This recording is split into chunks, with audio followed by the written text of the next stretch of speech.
শেখ হাসিনার শাসনামলের অন্যতম আলোচিত একটি বিষয় ছিল গুম ও আয়নাঘর।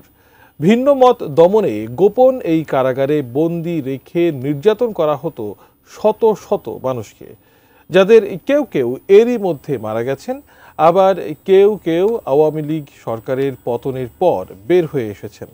তাদেরই একজন জামায়াত নেতা মীর কাশেম আলীর ছেলে ব্যারিস্টার আরমান, যিনি দীর্ঘ ৮ বছর ধরে বন্দী ছিলেন আয়নাঘরে।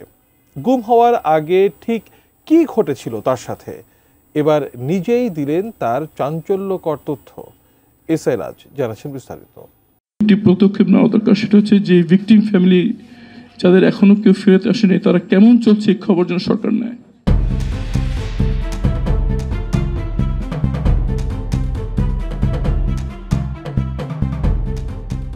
2016 সালের 9 আগস্ট নিজ বাসা থেকে জামাত নেতা মীর কাশেম আলীর ছেলে ব্যারিস্টার আরমানকে ধরে নিয়ে যায় আইনশৃঙ্খলা বাহিনী।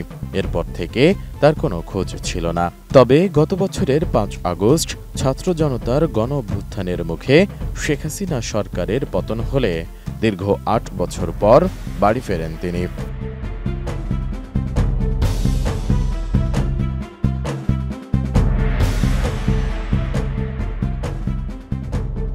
তার মুক্তির পর থেকে উঠে আসে নানা চাঞ্চল্যকর সব তথ্য। জানা যায়, এতদিন শেখ হাসিনার গোপন কারাগার আয়নাঘরেই বন্দী ছিলেন তিনি।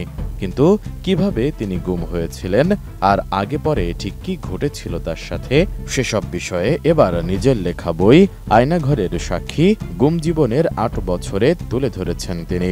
নতুন বাংলাদেশ গড়তে এলো জুলফিকার স্টিল। জুলফিকার স্টিল, ইস্পাত দৃঢ় অঙ্গীকার।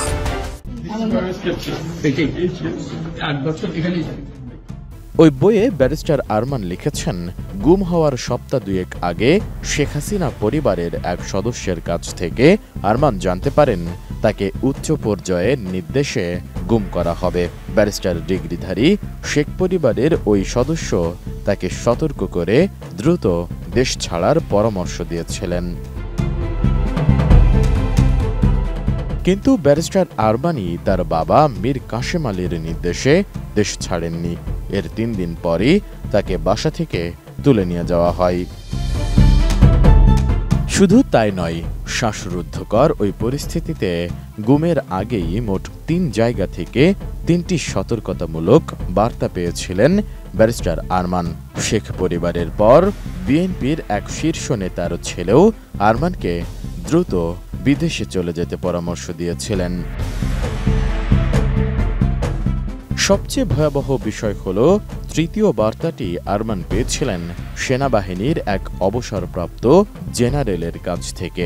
কিন্তু তাতেও বিচলিত না হয়ে আরমান তার বাবার কথা মতো দেশেই থেকে গিয়েছিলেন।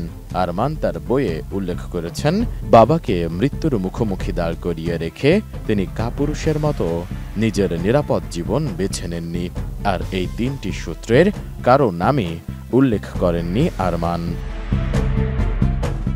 এসআই রাজ, এটিএন নিউজ।